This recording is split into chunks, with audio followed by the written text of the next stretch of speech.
Steven, Lance, from Toxic Coffin. They are in town for Fabio Freezy. The Freezy. Am I saying that right? Yeah. I should probably not do that. Sorry. You can't not. The Fabio Freeze. I even did the fucking hand thing and everything. We went and ate at an Italian delicatessen for lunch. And there's a book that said how to speak Italian without using words. So I think it's fine. Oh, okay. Well, I apologize to anybody that takes offense to that. But yes, they are in town for that show. I'm so hyped for that. Yeah. Like, I've never been to anything like this. We've been to a 3, I think. We've done Suspiria, or have we done Suspiria 2 times or 3 times? We've done Suspiria twice. And we then did Deep Red. And I love it. It's so much fun to do. That's cool. Yeah. We might go see Twilight this fall. Did you see that they're doing like a big ass tour? Oh, really? Yeah, it's coming to Deepak. Oh, wow. I sent it to Ashley. Is Kristen Stewart going to be there? No. No case to.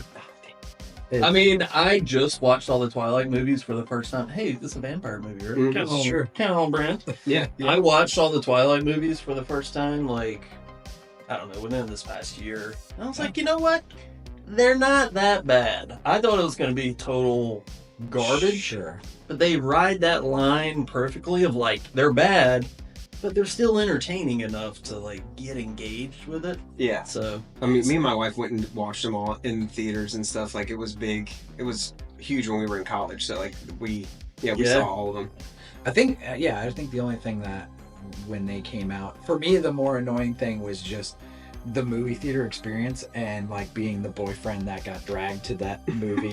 And then it's just, I'm like one of 10 dudes in the theater, and it's not that it's like 4 women or men or whatever, but it was literally like, I had never experienced like, what's his face? Tyler Lautner. Is that his name? Uh-huh. Like the second one or whatever, when he takes his shirt off. Taylor Lautner. Fucking all the even the moms are just like, oh, I'm having the mom flashes, and they're like literally watching the theater like swoon and groan over like A teenage young boy. teenage boys. Yeah. And I'm just like, oh my god, I've never seen a movie theater so horny. Like, so dreamy. it was weird. I was just like, I feel uncomfortable in this. Like, yeah. Those movies do have like a good aesthetic, though.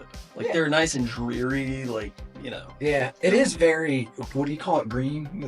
You always Blue. Blue. Yeah, Yeah, it is. that blue hue over it. Yeah, Yep. it is. It is very. The color tinting is very strong for Yeah. sure. I did like the lore they built up in those movies with the vampires, though. I appreciated the way that they, especially with the Italian vampire stuff, like all the, I guess, the ruling vampires in that series. I liked all that. I liked the structure of it. Yeah. I appreciated the lore and the mythos of everything that was. At least she tried. They're Italian. Yeah, sure. vampires? Mm-hmm. I don't remember shit of that movie. Also, I like the idea of vampires having special powers, like they're half superhero kind of thing. Like everyone has their own special gift kind of You're deal. about to say vampires having sex. Oh yeah, like they definitely get real horny in the last couple episodes. Sinners is pretty horny as well. Yeah, There's some there's some bumping and grinding What going did she on. say? There's She said something about sticking your tongue in her. I don't think she says cooch. She says coo. You're able to stick your tongue in my coo or something like that. yeah, at the train station. Yeah. Oh shit! I missed that part. I heard you loud and clear, but then you stuck your tongue in my coos and f***ing so hard, I figured you changed your mind. I was just like, what did she just say to him? Yeah, and then you skip town. Yeah. Yeah, a lot of eating puss talk in this Mhm. movie. Yeah.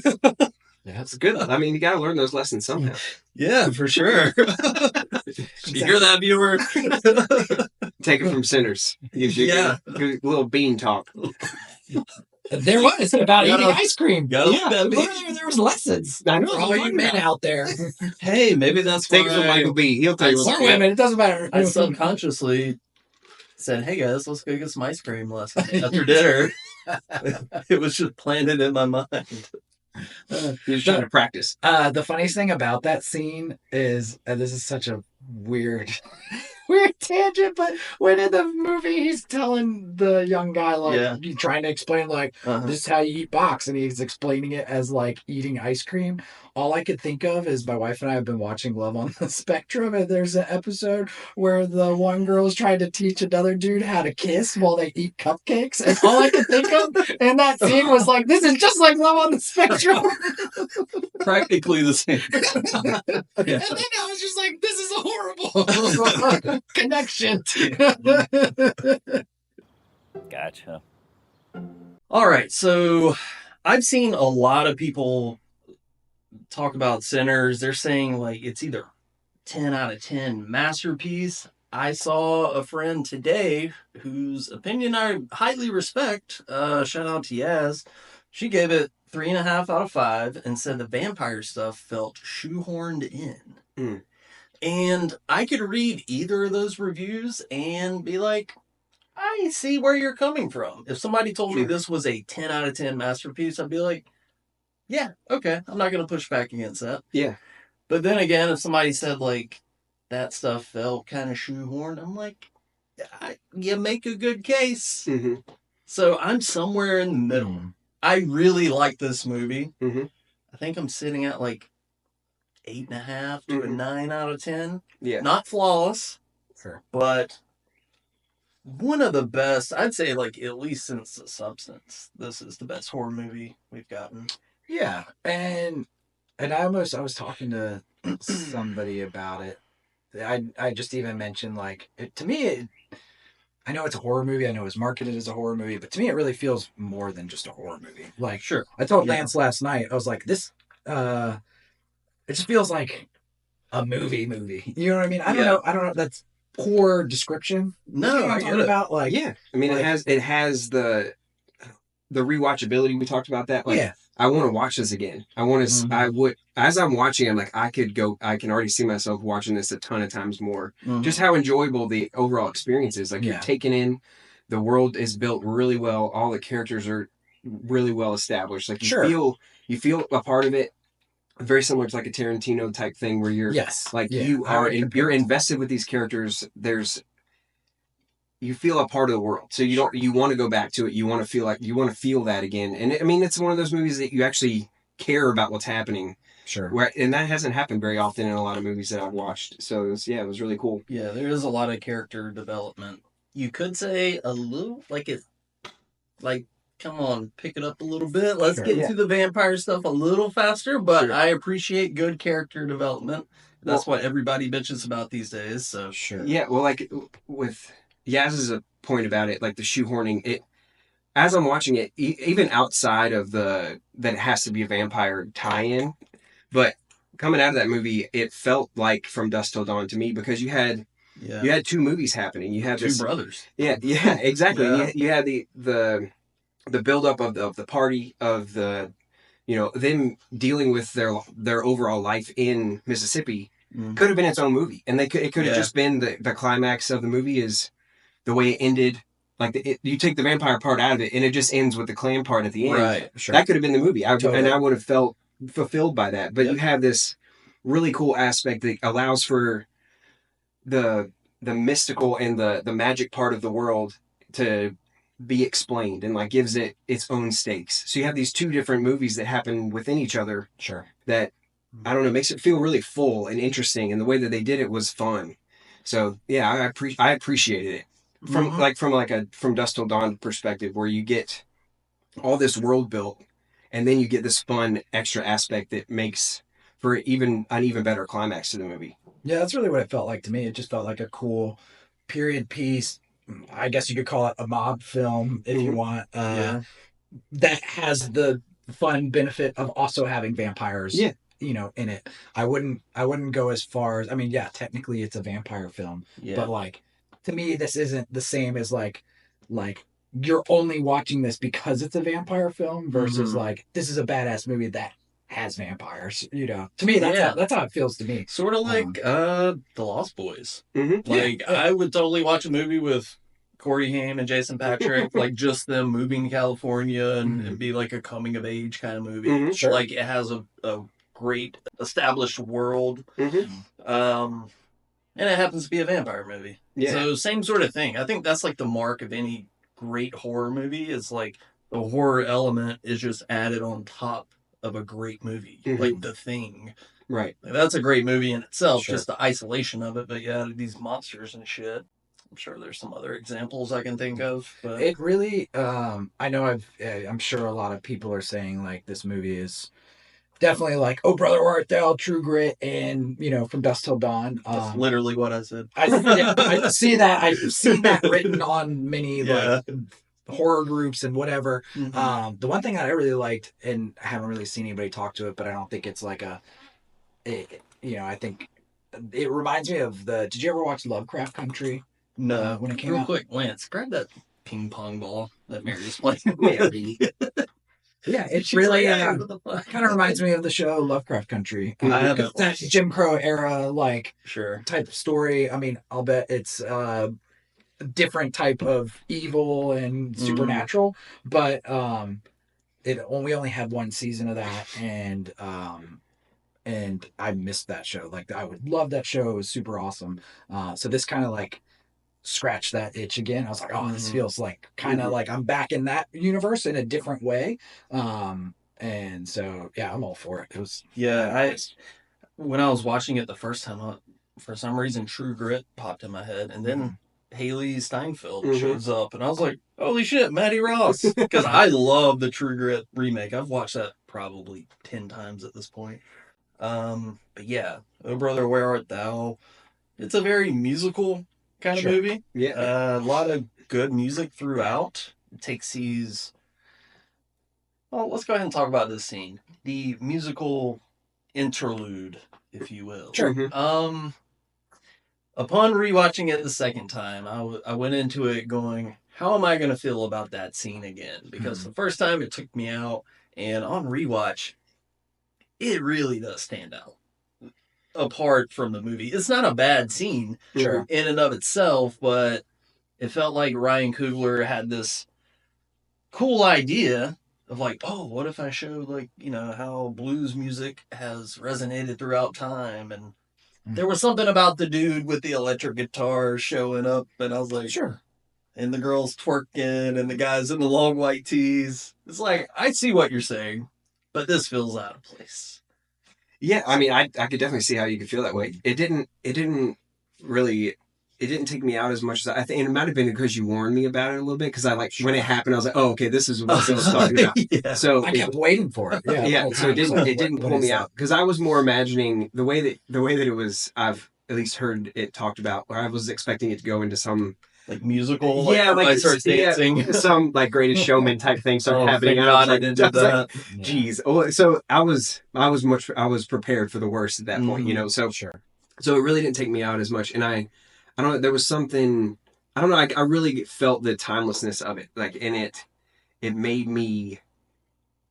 It took me to that spot where, when you're listening to music that has like a really rich history to it, like the Irish folk music or the blues music, that you're getting these notes that have really transcended time and are a part of the music we listen to now. Sure. And so it was cool to see, and I to me it was more funny to just see a lady twerking in the bar scene. Like it was it just made me smile. Like, and it was just it was just part of it, and how everything is developed over time.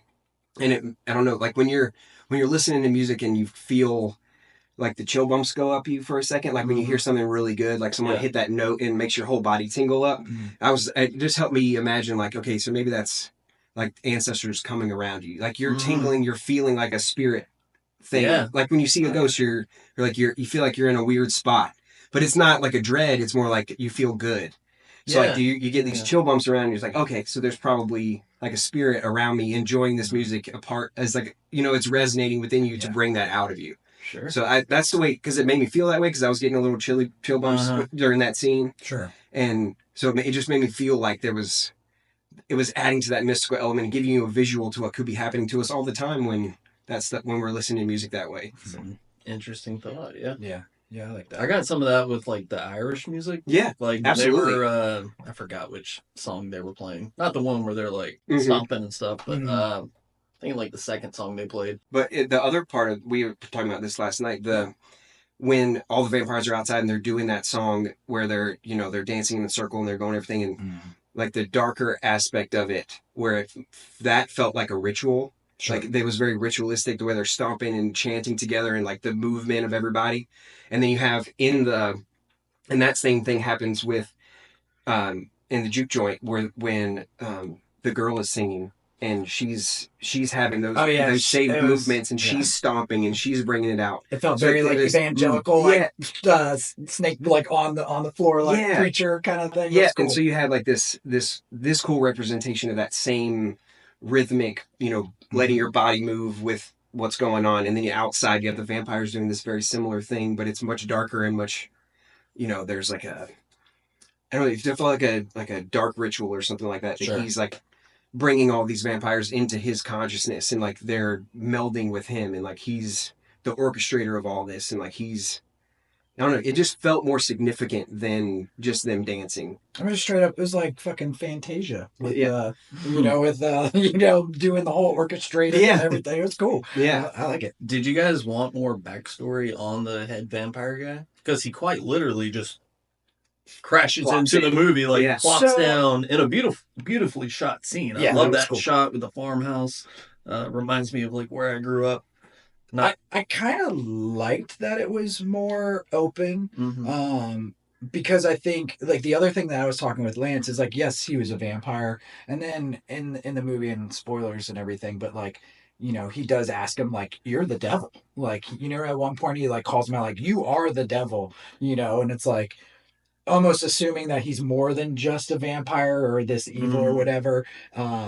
But it kind of made me think to a certain degree, because I thought this was a really interesting take on almost because they kind of talk about it a little bit. Like you think of all the like blues stories of like, I sold my soul to the devil to like, learn how to play sweet ass Robert blues Johnson riffs. stuff. Yeah, exactly. This seemed like a cool sort of different take on that same idea of like selling your soul to the devil for music and for power and for money and that kind of thing.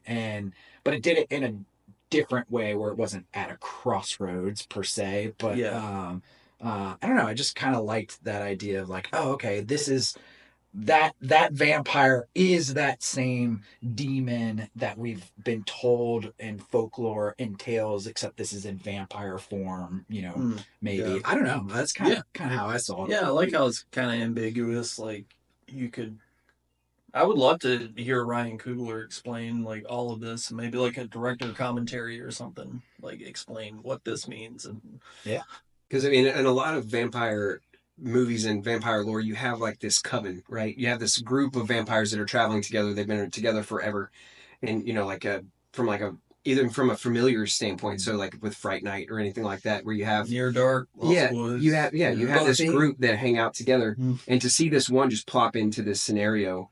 And to have him being chased and in danger, already coming in from like a weakened standpoint. Sure. He's not like this super powerful thing that's coming in and tearing shit up. Like he has to build up his group very quickly and does it quickly. And the way he communicates, whether it's from like a manipulative standpoint or he's actually believes in the things he's saying, where he's trying to build a family. He's trying to build this group of people that does care about each other, does want to be together.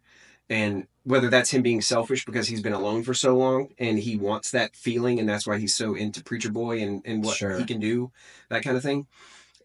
It was really cool to see him dive into this and build up this, this community so quickly. And adding to I would love to know where he came from, like how he got started for sure, but that only adds to the mystique of it. And I think it makes it more interesting with the way you can kind of deduce where he came from just by the way he acts and the things that he says throughout the movie. Oh yeah. Yeah. And I was telling you guys this yesterday that I appreciate that like the main villain wasn't like, oh, it's the leader of the Klan or something. Like this is way more interesting because that's like such an obvious figurehead of evil. That would have been like the easy, safe route. So I like that. Sure. I like that he went this less conventional route of this like pretty charming dude who, I'm not gonna lie, he could probably talked me into joining. It's like, cool. And I was like, this looks kind of rad. Like, I like the music. Like, yeah, let's go, dude. I really liked the dialogue too towards the end when a lot of the people had been turned to vampires and they're having some of those final discussions between the humans and the vampires and they're talking about like and we've heard this in vampire movies before, but like ending your pain, and obviously like this is like Jim Crow era, like with the suffering that the people in the movie or in the like what's worse, becoming eaten by a vampire or potentially having to deal with the KKK, like and all of that oppression. But that whole like dialogue where they're talking about like we can be a more beautiful people and like I don't know, there's something so sincere about that scene. Yeah. That where it wasn't just like you had that moment of like you almost sort of sympathize a little bit with the vampires and their ideology and because at the time, like in Ireland, there was a ton of oppression going on. Sure, So, yeah, like totally. he can sympathize. He understands with, their pain, yeah. But so I thought that was done in kind of a more beautiful way, in a way that wasn't just like I don't know, like I feel like vampire movies is just like there's a cave and it's full of vampires. Yeah. And here's the leader. and it's like yeah, exactly. Yeah. It's not like I'm just so happy we didn't have like the classic like final character scene where they're like go to hell and kills the vampire. It's like evil is evil and good is good. Like there was some and the sadness of like losing a loved one and really like deciding like maybe I am better off like if I'm a vampire, but at least I get to be with my family again, like I don't know, the way that they showed that was done in a cool way. I don't know, I appreciated that kind of dialogue. Yeah. I mean I completely I think they handled that really well. I mean my brother died a year and a half ago, and so you have this. I completely understand the draw to, even if he would be different, would I want him to come back? Would I because would I want my brother to, if I could do anything to bring him back, would I do that? Like would it be better, that kind of thing? So I think Michael B. Jordan did a great job portraying that, but still, and I think, man, what was his wife's name in the movie? Oh shit! Her character was incredible, but her ability to I'm gonna look it to up. have him understand that he has more things to live and to go for than to try to hold on to something that is gone. And that how quickly he had to deal with that problem. I mean, I've had months and a year and a half to deal with that. But like having to deal with that immediacy of it, like this still looks and talks and could be my brother, but he's not anymore. And like I'm not actually getting. It will be a false pretense to be living in Annie. So the way that she like regrounds him back into reality, like no, this is not real. This is not going to be good for anybody. And I thought that was really well done. It's kind of a Pet Cemetery sort of thing. Oh, yeah, like if definitely. you're hit with this tragedy, like do you, even though you know it's not going to be them, like is your pain so great that you're willing to blindly look past that? And so you're wishing you want to distort reality to make yourself feel better, but it's not real. It's not going to benefit you in any real way. Does that make sense? Yeah, sure. So in the stakes of the vampire make that even more apparent and on all levels. But I really do believe they did a good job from my perspective as like being so close to that kind of idea. It happened in a really good way, I think. It reminded me of you felt the sympathy for the energy vampires in the movie Dr. Sleep 2 in a similar way. Like they were this they're a horrible group, but then they shared a lot of commonality from like building up their tribe and everything. So it's funny. I think we talked about this too. There was definitely some like maybe it's just the glowing eyes, but like Flanagan. Yeah. But even the night scenes felt very similar to how that was shot. I was talking to Lance about that last night.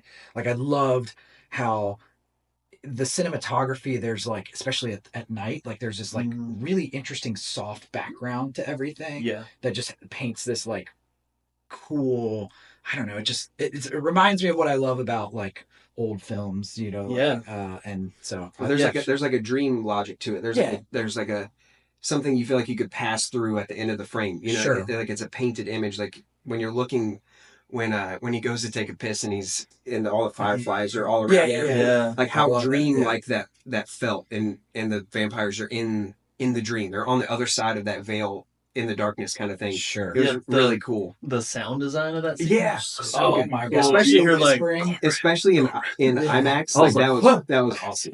Yeah. What the fuck? Yeah, thank you for suggesting to see that in IMAX because Yeah. I'd never seen anything in IMAX other than going on like school field trips as a kid and going to like Right. the the aquarium and seeing a Yeah. whale documentary, Yeah. which was sick as a kid. But that was the first time seeing an actual movie in IMAX, and that was dope as shit. Yeah, That was rad. it's a beautifully shot movie that Mhm. deserves to be Yeah. seen on the big screen. Agreed. Yeah, I Absolutely. was telling you guys yesterday, I was like, there's so many scenes where I just want to like pause the movie and Yeah, just walk yeah. around in it for a little bit and take in the vibe. Oh, one of my favorite shots is just them driving on that dirt road with the cotton on both sides and just like Yeah. that symmetry and just like it reminded me of, oh god, I think it's Sargent was a painter that did a bunch of like gosh, I hope it's the name. I'm trying to remember my art history. But did a bunch of like Depression era paintings, Okay. and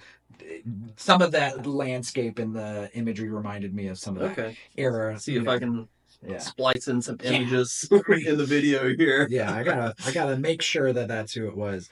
But see, Favorite favorite scenes of the movie. Favorite moments. Anything stand out? favorite moment. I think with Cornbread, after he's turned into a vampire, when he's Mhm. at the door, he Mhm. like snatches him out real quick and he Yeah. pulls the pistol out. I was like, that's fucking sick. Yeah. Like it happens so quick. It's a great buildup of tension.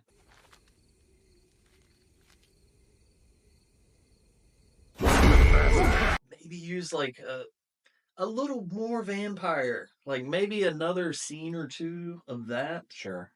Like some actual, because that moment was like pretty fucking scary. Mhm. Like it made me like Yeah. jump. Mhm. Other than that, I didn't get a whole lot of like oh shit moments. Mhm. Yeah, it wasn't. It didn't rely on any. I felt like the movie didn't rely on any like what the fuck scenes or not that was the type of movie it is anyways. I think I don't know. I think the moments that I was like hell yeah, definitely like were accompanied with the music, like having that swelling of the music just rising and rising and rising with the tension, like. Yeah. I eat that shit all day. And then when the music like comes dead stop. Yes. Like when Smoke, I believe, like shoots Haley Steinfeld. Like the music is swelling and swelling, and the second he starts firing, the music stops. Oh. That makes the gunfire so much louder. Yes. So yeah, great sound design.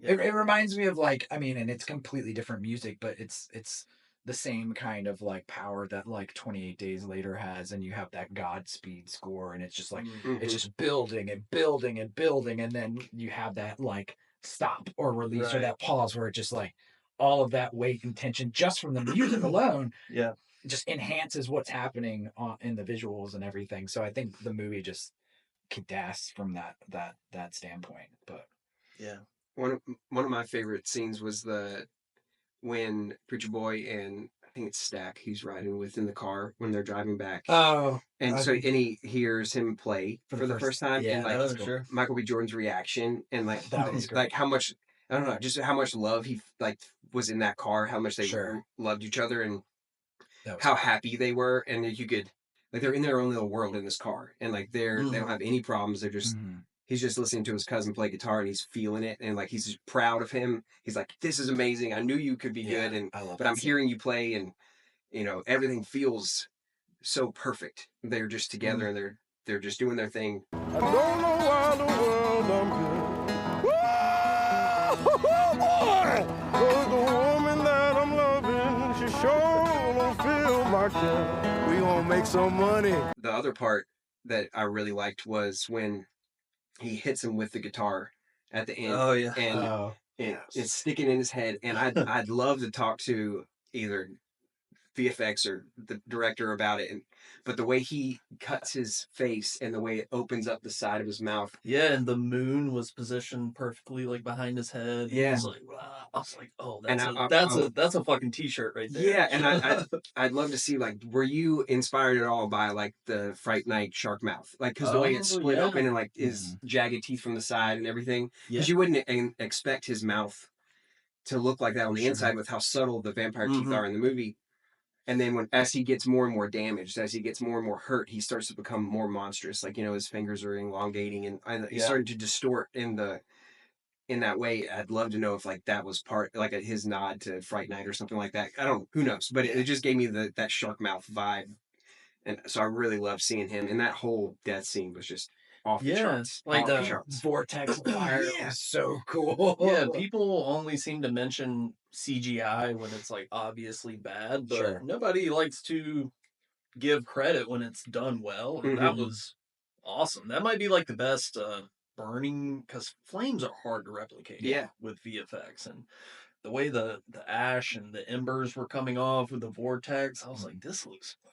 I think Midnight Mass did a good job with the burning flesh, because there was that one beautiful scene on the boat during that. Also vampires. Yeah, but to have like the interaction with the water at the same time, cool. The way it's interacting with the elements, just that was cool. Right. I was trying to figure out, and I don't know if I'm overthinking it or not, but the scene where he does smash the guitar over his head and the resonator plate from his guitar, we were trying to, is it, the way it affected him almost was like it was the guitar itself was damaging him, or like the metal part was. So was that silver, or is it because like, which I doubt that would be all silver. That's not, you know, maybe it's silver plated, but also is it because he learned how to play that in like House of the Lord, so it's like almost like a holy blessed, like a holy blessed guitar versus just holy water, because it wasn't there. Holy weapons. It's kind of holy weapon. Holy weapon. Yeah. But yeah, so I was like, oh yeah, was that guitar like have more like a similar weight to like holy water or something like that? Because I don't know. It was interesting. Yeah. I know we talked about this yesterday, but at the very end when Smoke kind of magically appears behind him and stabs him through the back, that's a little bit, you go to hell. Sure. Ready? Go to hell!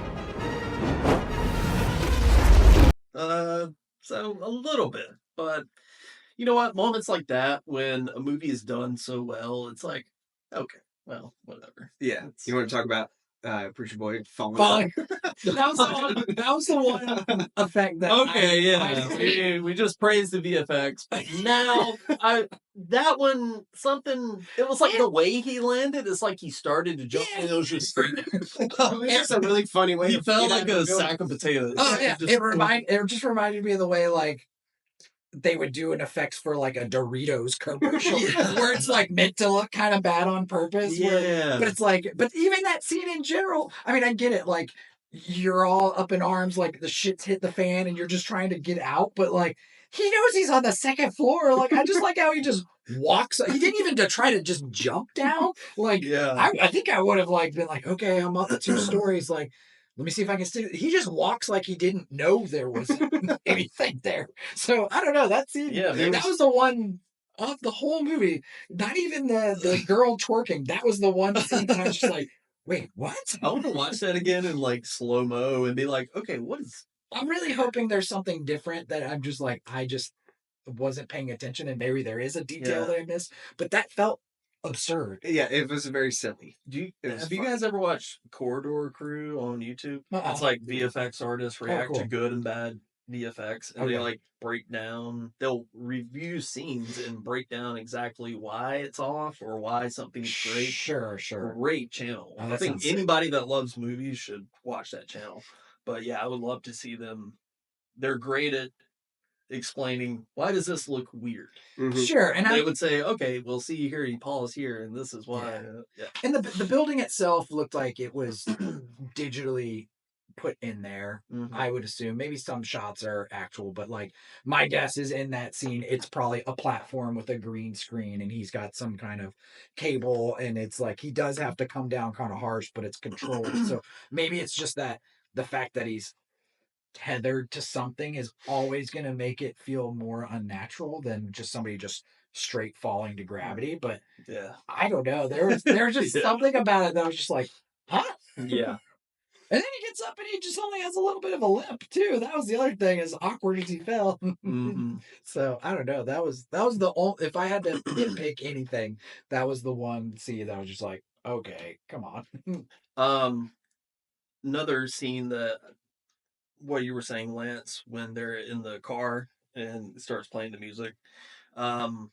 When I forgot his name, the guy that plays at the train station, the drunk guy. Slim. Slim. Slim. Yeah. My man. When he's telling the story about the kid that gets lynched at the train station, Mhm. and you can like hear the pain in his voice, Yeah. and to like cope with the pain, he Sure. immediately goes into a song Mhm. and starts like just you know, Yep. and it's like that's how that music was.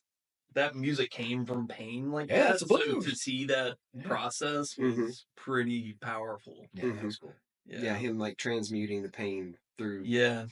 music was really, really well done in the movie. And then him bringing in Preacher Boy into that, like almost as like a initiating him in, like giving him Sure. permission to be a part of it. Because you know, you have an old head who's like been a Yeah. part of everything, Seen done some all shit. the hard miles and everything, and you're like, you know, you've barely left your hometown and your dad's a preacher and all this kind of stuff. You might not feel like you've earned the right to be a part of that. And then he brings him in. He's like, well, you sit back there, you got a guitar, aren't you going to play? You know what I mean? Like bringing him into the fold. That was a cool relationship throughout the whole movie where he's giving him permission to be who he wants to be. You know, he's the old wizard of music, and he's bringing him up and giving him the authority to be himself in this world where he might not feel like he's earned the right to be there, you know? Mhm. Okay, we talked about the ending. Uh-huh. I was thinking about this. You know the ending with when Michael B. Jordan shoots up the KKK. Oh, I want to talk about this actually. Yeah. Badass scene. Sick. Like especially with the slow-mo Tommy gun. Oh, I'm It's so like, happy. Like, fuck, give me like 5 minutes of this. This is so badass.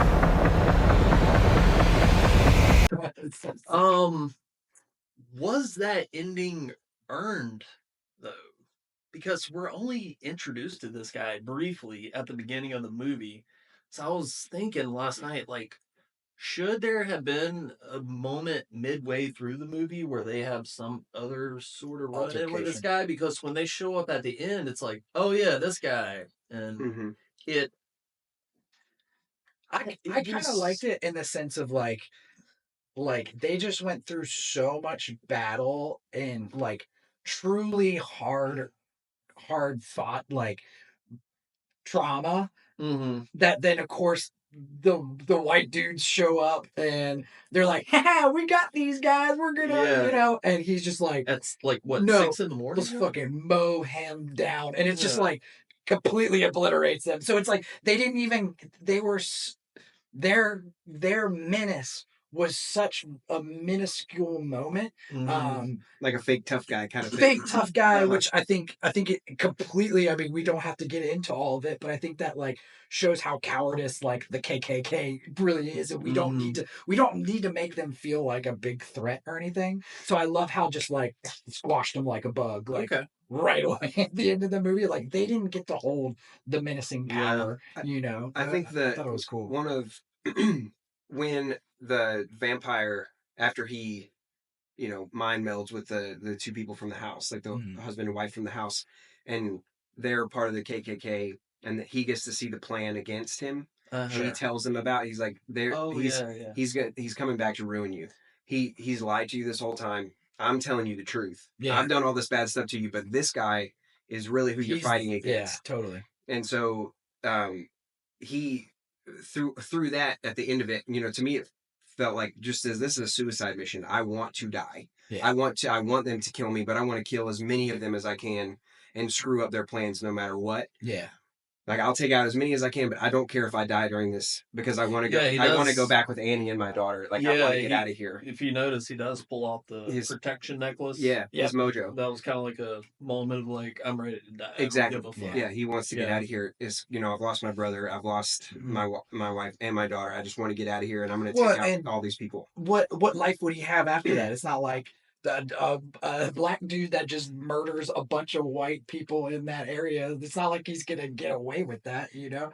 Like, Am I misremembering, or do we not see what happens to Smoke after the shootout and everything? He gets hit in the side, and then what? I think it's understood he just passes in because he's having that moment with his veil melding with his wife and his daughter. So he's like on his way out. Yeah, that was a beautiful moment as well. She's like, you can hold him wearing the white dress. Yeah. What did she say? Did she say he stinks or something? No, you got to put that cigarette out. You're not getting the smoke out of my baby. So was just she represents this level of purity and this high standard that when they are together, she brings out the best in him. You know what I mean? Like, she's this perfect balance to him to fulfill him in this way that, when you think about a union of people, how they should make each other stronger in certain areas. And like, she represents this grounded reality to him and it's really cool to see how much he respects her and like values her opinion and wants to take in her advice and goes through everything and sees her as this very important person that maybe he felt like he never could live up to what she wanted him to be. You know what I mean? Sure. So you get this really cool moment with them at the end. And I think he just wanted to go out. And after hearing that from the lead vampire that because they suspected he was going to betray them no matter what, but they were just hoping that it would all work out, I guess. But once he realizes that that's still on the table, he's gonna take him out and go out on his terms, kind of deal. The one thing I thought about this, and I'm not a historian, so I don't really know. I mean, no way. Seriously, you don't even remember art history. I took art history. I was an art major. I know. And you don't even remember that. Surf the story. Where does that come from? Where's the shaka come from? Where's the shaka come from? Yeah. Big Z. Have you ever seen the movie Surf's Up? Gosh. Is that surfing? Seriously? It came from a movie? No. I don't know. You tell me. It's like hello. What's up, dude? Yeah. It's like I don't really know if the shaka comes from Hawaiian culture. Please don't come after me, Hawaiians. Yeah, maybe. I think so. It's a great question. So yes, we've established you're not a historian. Please go. Anyways, the gun's at the very end of the movie. When he pulls that out, clearly he was a World War I Wait, soldier. what guns? There's a lot of guns. The very end. When he pulls out the giant. Oh yeah. In the trunk. Sure. The big high caliber rifle that he's using. So it's what, 32, right? Is when this was filmed? Yeah. Or when it takes place. So what World War I was what? Like in the teens. It's in the teens. So it's in between what? Like 1990. So is it World War II era yet? Because they said he was a soldier. So what World War II is about to begin. Yeah, exactly. Like 1935 to 42 is World War II. So that gun seemed more World War II, higher advanced, like I don't know. Is it accurate to the time? Yeah, the Tommy guns. Tommy guns. Yeah. I tried to search on Reddit to see because I was like, some historian's gonna be like, that was not the right gun for the time, and apparently that is the case. But it was about like the handgun he was using. And they're like, that is not historic. Like it should have been, this gun. I actually did have that thought when they were in the juke joint, and he's like firing off dual pistols. I was like, are those? Because those seem like very automatic. I don't know enough about guns. But... Yeah, I don't know. But I did notice the sound design on those. You can hear the janky metal design clinking after each fire. I don't know if they're accurate, but it's not going to take me out of the movie. Oh, no, it's not. But it was just in that moment that was probably the first one moment that made it feel like not accurately the times or whatever. Which Sure. maybe, again, I don't know enough about guns, but that was the one scene.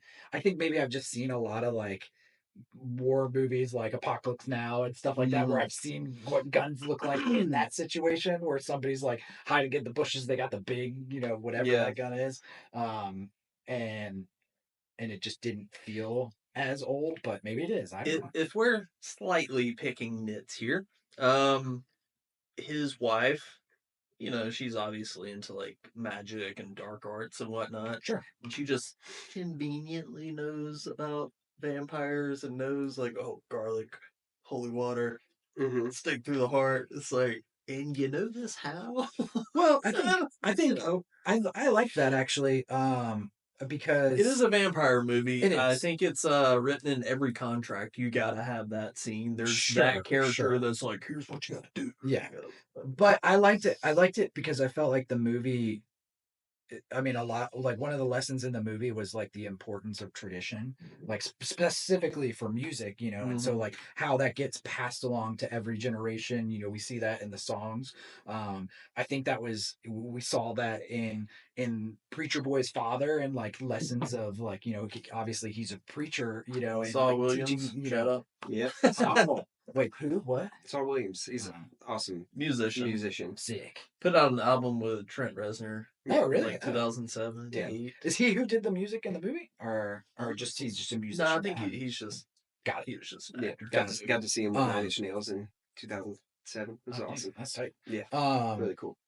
But yeah, so whether it's like traditions being passed on, the father teaching the son about, the lessons on religion and everything, and then also I loved the Native Americans, like they knew what was going on. So it was like I think that movie I wanted to see some more of them. Yeah, they were cool. Yeah. That would be an awesome prequel or something like that. Bringing them into the story, like, what do they got to say about this? They're the they were. But I think there was just some cool dialogue there as far as like respecting cultures and respecting different knowledge that has been passed on that maybe isn't like traditional, like what we think of today, so I don't know, I thought that was cool. I like her.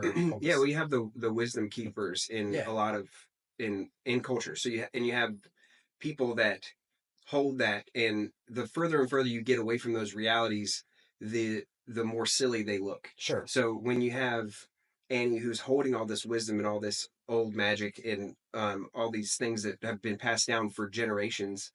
And she says, all the stories I know, I've never met them. All the stories that I've ever heard from her tradition, that she's like, this is what they've said that you do in this scenario. Okay. So, and something that we were talking about yesterday was, how do we pass down that wisdom? And now it feels like every generation that we have, they get their own vampire movie that explains these rules. Sure. So, we had Fright Night, we had Buffy, we had all these different stories that taught us what are the rules of vampires, what are the rules of werewolves, all this folklore. We don't necessarily have like a old shaman to go talk to about this kind of stuff. It isn't passed down throughout in community in most ways, other than your friends talking about these kind of things. But these folk stories get retold each generation in their own way through movies nowadays, for the most part. And so it is interesting that this is a new generation's teach tape on what, if vampires are real, if they show up in your neighborhood, this is what you do to fight them, kind of thing. Like just that old, these were the stories that were told in Slovenia, in Romania, and throughout Eastern Europe, and then into Europe, and then across the ocean. Like these stories have lasted a long time. This knowledge is not. There's a reason that we keep telling it, and whether or not vampires are ever real, that's not what I'm saying. But it isn't. It's one of those things that we hang on to as like a species almost. Like there's a reason we keep telling these things. So it's cool to see like this new version, and it's done in such a really cool way that there's a whole new group of kids that are going to learn how to fight vampires. You know what I mean? I don't know. It's cool, and I'm happy that this is the movie that's going to do that for them, because it's an incredible movie to see and to learn and to watch, to appreciate folklore and to appreciate tradition in a really cool way, because they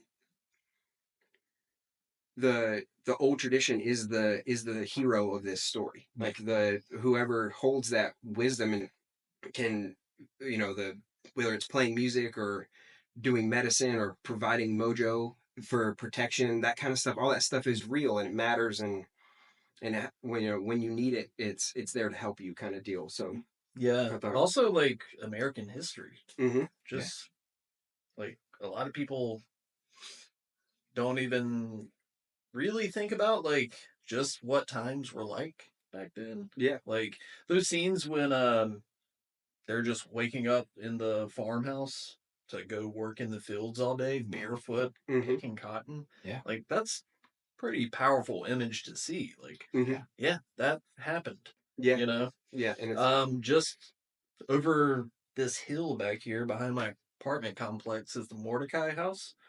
And the original slave kitchen is still standing. Oh wow. Yeah. And it's like just it blows my mind because I'm just like walking around on a beautiful day and I'm Sure. walking by this old slave house that's still standing and I would like look in the windows and I'm just like, fuck. Just like blows your mind thinking like yeah, right where you're so standing, many, like right where yeah, you're standing right now is where we're recording this right yeah, now, I'm all that sure history slaves is. were working Mhm. because the Mordecai house, that's like, I don't know, we could walk over there after this if you Yeah. want, but Yeah, totally. I think it's important. yeah. I think as a culture today, we're also like it's almost like well everything has been and especially in America, everything's been so whitewashed, you know, and especially the way Christianity is, and this isn't like a take on what you should believe in or whatnot, but like also we're all so afraid of offending each other of what our beliefs are too, that you I feel like you lose a lot of like the folklore that is important, you know, like there's no reason why like you know what Native Americans believed in and everything isn't any more true than what a Christian believes in or a Buddhist Yeah. or so it's instead of like hiding and suppressing these kind of stories. I love that. Yeah. Like we should learn about all the cultures and Yeah. all of the religions because it's all important because they all share very similar tales and values and Yeah. stuff. So Yeah, I find that watching movies like this, I come away from them like just appreciating what I have yeah. more. Oh yeah. Like, Yeah. wow. Like people literally just slept on a fucking floor in some hot ass farmhouse and Mhm. like that was their life. Yeah, And I was thinking, and we're this isn't more of a so, but I couldn't. I was thinking like, man, I was thinking about clothing and fashion back then, and just thinking like, if I would have had to wear long pants and a long sleeve shirt just because that was the like cultural standard to wear as far as clothing goes, I would die. I can't I have a hard enough time living in North Carolina wearing shorts in the summer. I'm just too much of a hot boy. I don't like it. I don't like sweating that much. I was not built for a life like that. one of the things we have that I don't think we even talked about was the way that the lead vampire, uh, his critique on Christianity and the use of religion to oppress culture was really cool to hear Yeah. him like talking about his people were oppressed in the same way, you know, through the Catholic Church and Protestant Totally. conflict that was continuing to happen over there, especially during the period of the movie, and then having him, you know, have Preacher Boy have his faith confronted in that moment, and to be like, you think this is helping you, but it's really what's holding you back. This is a tool of oppression that has been placed upon you to change the way that you act and the way you see power in the world. Sure. Which was really Yeah, that's interesting, cool. really interesting to see because it only adds to the level of him like, I understand you, like I understand what you're dealing with, but his, you know, his path was the path of darkness, and Preacher Boy's still trying to follow the path of light kind of deal. He's still trying to be good and like maintain that connection to his ancestors and the connection that he continues to hold, because if he goes with him he loses that connection, and he's distorted through the power that he gains by becoming a vampire, you know? So he's maintaining that strength while he's also the thing that gave him strength, and the thing like his dad has given him to like teach him on like what the real world is. And it's my neighbors, sorry guys. That's my life. so Not for long. I thought that was a really cool thing to have at the end, like him It was try, beautiful. breaking him down further and like taking his reality to its breaking point. Like the last thing he does before he thinks he's gonna die is recite the Lord's Prayer. You know what I mean? So he's like, this is what he's gonna do to like save his soul, and the vampire takes that from him too. He's like, this is another tool that has been put upon you to control you. And I just thought that was interesting. Yeah, definitely. I think the mark of any great movie is that you can have these discussions that aren't even necessarily about the movie. It's just something that evokes a feeling. Mm-hmm. And this movie certainly did that. Sure, you could argue, like, yeah, this part felt shoehorned in there, but there's so much to love about this movie. I think this reminded me, like, oh, this is why I fucking love movies. Yeah, like, exactly. Yes, that's the feeling. Yeah, and to like experience this movie in a packed theater, it almost felt like a weird communal experience. I think the movie was very much about community too. Like, like there's so much importance to that. Like, one of my favorite characters was the like Asian immigrant family that is living in the town, and like what's their story? Yeah, they were great. My favorite. They're awesome. Yeah. And so I think. And I love the idea of like music uniting. I mean, that's like the corny thing, but like I don't know. There's it almost like felt like some sort of camaraderie with your fellow man after this movie. Yes, I don't know.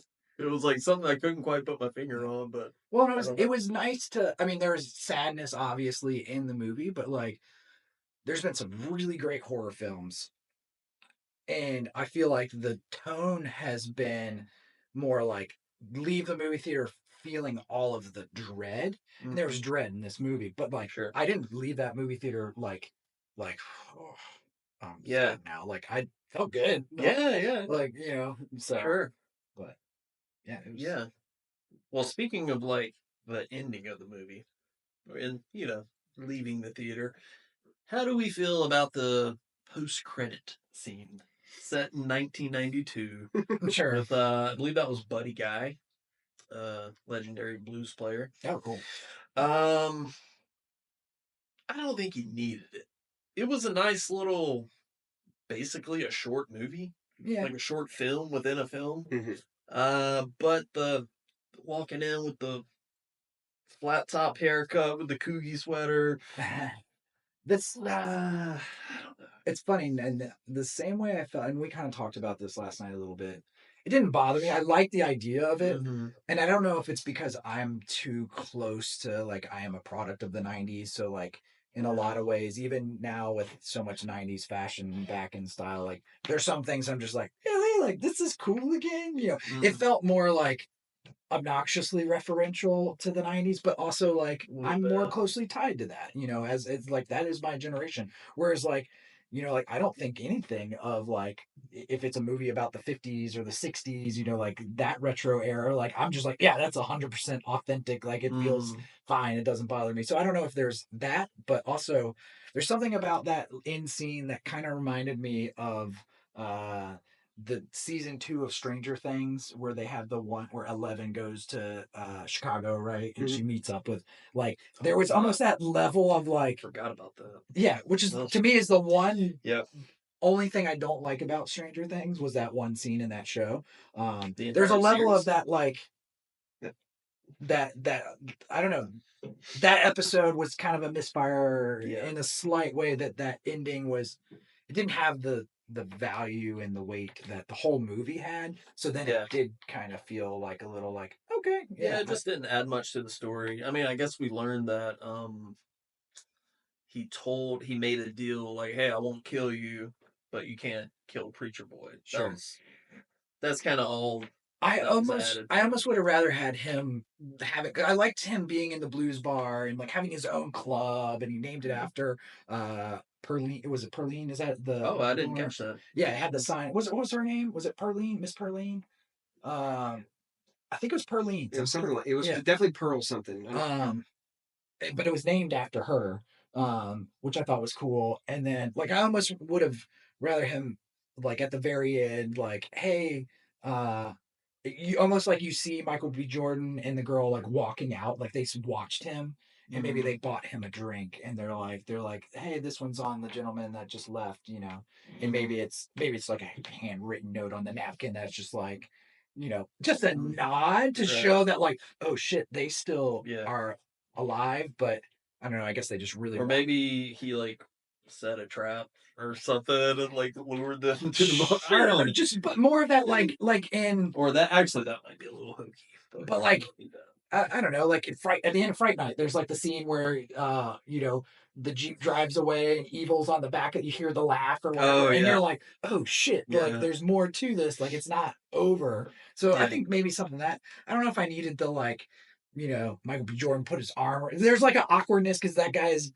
I think now that you said he's a blues player, like you could tell he wasn't an actor too, right? Because there's like almost like this awkwardness when he's like, "Hey, buddy," and he's like, like I don't really know how to act on camera, sort of. Yeah. I was just like, oh, something's a little weird, and then maybe that's also like took you out of it. It felt more like, less like you're immersed into the story, whereas like that felt like Michael B. Jordan wearing a costume, he's got the stupid bracelet that says Spook on it, like Stack. Or it was Stack. Okay, yeah. So I don't know. I mean, I didn't hate it, but sure, I can understand that it wasn't as nice as the rest of the movie. Sure, but I mean, the takeaway from that scene for me was that him asking him about. Was that the best day of your life? Oh, that was my favorite part. That was super powerful. I really liked that. Like all through all that chaos and all the pain that everyone went through, but that they still got to show that special moment. How great that day was mixed with how terrible that day was. It was still awesome, and like you hold on to that pivotal time. Sure. As the person that makes you who you are, kind of deal. Just enough, like dealing with all the things that you're talking about for that closing of the story was really cool. Yeah, I liked that a lot, and it because like I said, one of my favorite scenes in that whole movie is them in the car together, and like he's thinking back to that moment and how pure that was for them. So I did like that as like a bookend to the whole thing. Adding some light to the darkness of everything. Yeah, and I think in the movie too, like you're supposed to, you hear the legend of the twins, like how they're like, oh, these are some like gnarly mobsters, but nothing in the movie once you get introduced to them. Yeah, they've got like a, like oh yeah, like they got like a, I don't know what the term would be.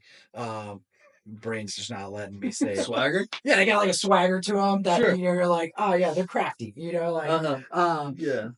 But nothing about them feels like outright evil ever in the movie. Right. Like you're by their side. You're seeing them on a they're with their people and they're wanting to like be like, yeah, we're just trying to have a good time. Right. Like, and so he'll shoot somebody in the ass, but then like pay the guy. But joking about it, so it's that pay constant the guy to patch him up. Yeah. And so he's got a heart. Yeah, exactly. Yeah, exactly. Like, Michelle's a hilarious scene. Just hilarious. Shoots him in the ass. But because of that, you get more of their backstory. Like, yes, they resorted to crime and everything, but like they're really trying to make enough money to do something kind of good. Like open up. They want to make money off this, but they want to do something more earnest and everything, as opposed to, like it's almost like you can tell they're ashamed of going to Chicago. Like they're like, I thought you went north and like, thought that was good for you, and you could tell they're like, I think they're trying to just hide what they did to get the money that they had to come back, and they're probably running from something. Yeah. But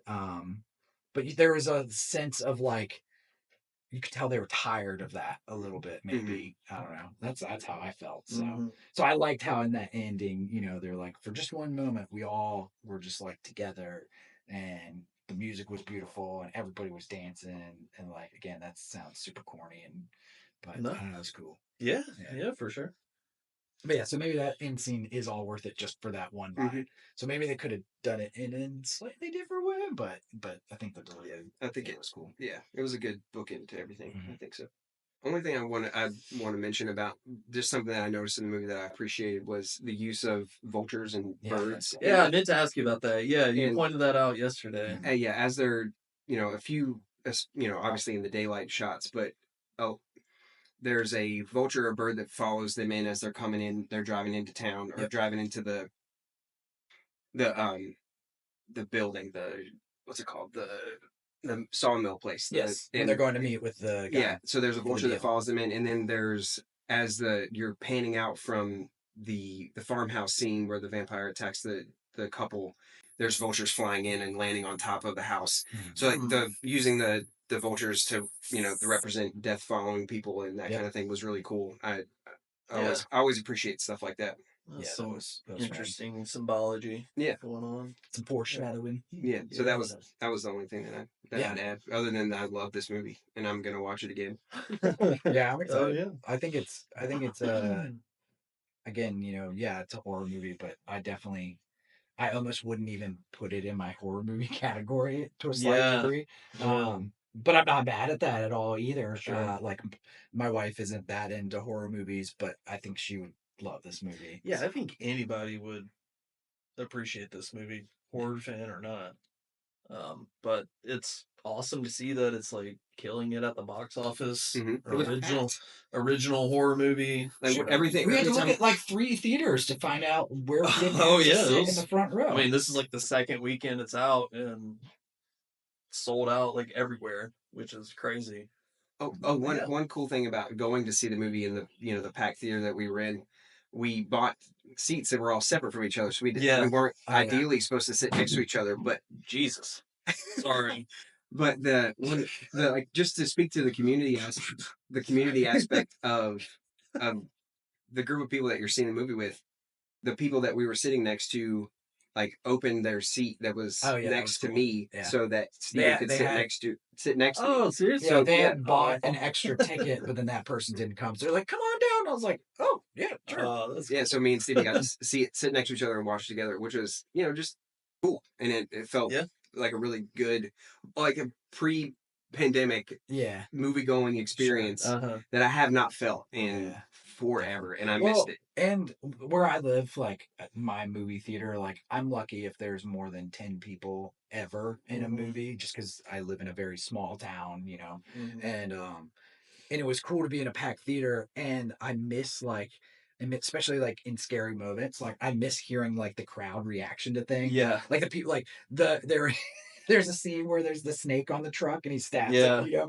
and the lady sitting next to me was like, "Oh, hell no." I just like freaking out about the snakes, and like there are other moments I could hear her being like, "Nope, nope, nope," and I would see her like wince up like, "I can't," and I was just like, yes, like I missed that. I missed that in movie theaters. Like the lady next to me was very much doing the same thing, and I love that. Like I don't like one of the last movie going experiences like that for me was seeing like Inglorious Bastards and when we lived in Richmond, and seeing like a midnight showing and people are like getting hyped or like shouting things. Like I know you don't necessarily always want people talking during a movie, but like when the movie has that energy that it's like completely like impulsive to blurt out, like I missed that, and that had this, which was cool. I don't mind interaction with the movie.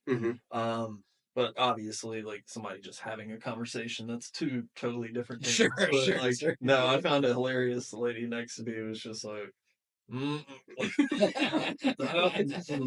so good. That. I missed that. So that's great. But yeah. So Toxic Coffin. What do you guys got coming up? I know you guys are on hiatus for waiting for the spooky season to come around. It's not too far away. I don't hiatus is, or we're just closed for the season. Yeah, just take a little break. We're the Toxic Coffin comet. The comet that's circling around. It's about to make its pass. Right. You said comet. The comet. Dadgummit. The comet. Circling back around. You see that Pooh Bear? It's I mean, we kind of switch things up.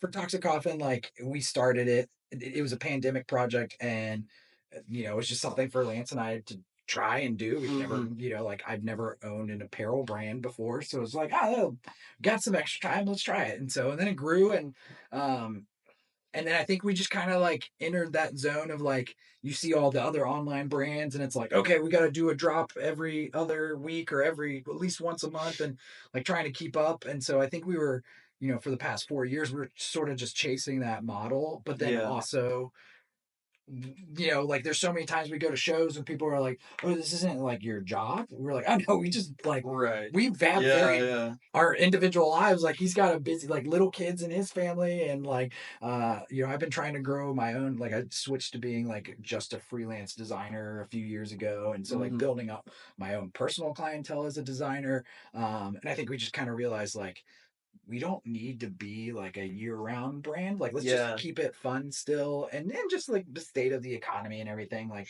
things from post COVID era, like shopping, craze went down. And so yeah, we were just like, let's just take the pressure off of having to like constantly put something out, and maybe we can do something a little bit more purposeful, like when we started. So we're just, let's just do it as just a Halloween thing. So we're kicking things off kind of for the season. We're doing one show this year. We're doing Oddities and Curiosities in Richmond, Virginia, which we love that show. So we're going to do that as like a startup for the season. And then we'll probably do, I mean, these are all theoretical dates and stuff like that, but we talked about probably doing like September 1st is going to be when Halloween drops for this year. And we'll have like all of our new stuff in a pre-order.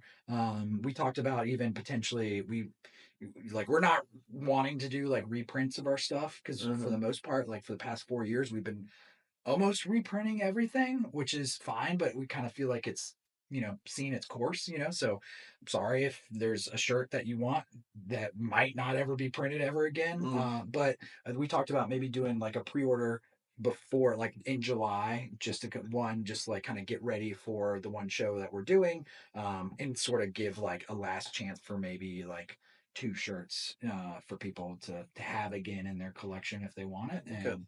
And then it might be gone forever, or might be gone for at least a year or so.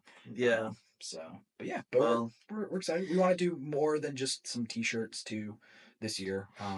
Blankets. Yeah, literally just, I've been trying to source a new blanket supplier just because of like the tariffs in China and everything. Yeah, I love this one. It's great. Yeah, these came out awesome. We're stoked on them. I took a while to find the factory that was making these, and I think I found a new one just so we can make sure we can still bring something that's quality. And honestly, it might be even nicer.